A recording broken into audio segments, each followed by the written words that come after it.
Yang ke Pulumango kan. Nah, Baik, bisa dijelaskan Pak Muari terkait dengan keluarga jamaah hari ini. Apa mereka membuat laporan atau bagaimana?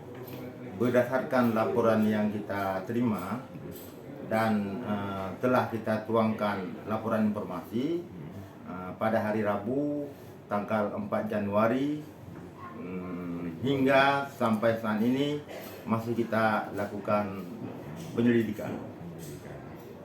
Ada berapa orang Pak yang diperkirakan terlantar Pak? Jumlah yang terlantar, jemaah yang terlantar itu 14 orang. Apa harapan kita Pak dari pihak kepolisian? Harapan kita bagaimana kita sama-sama upayakan yang tersisa itu untuk berangkat umroh bersama-sama seperti saudara-saudaranya yang sudah berangkat. sekarang berada di mana tuh jamaahnya, Pak? Untuk jamaah yang sisa 14 orang lagi untuk saat ini masih berada di Bogor. Dalam kasus ini ada tindak pidana hukum nggak? Masih kita lakukan penyelidikan. Ya, enggak beres. Berarti Nanti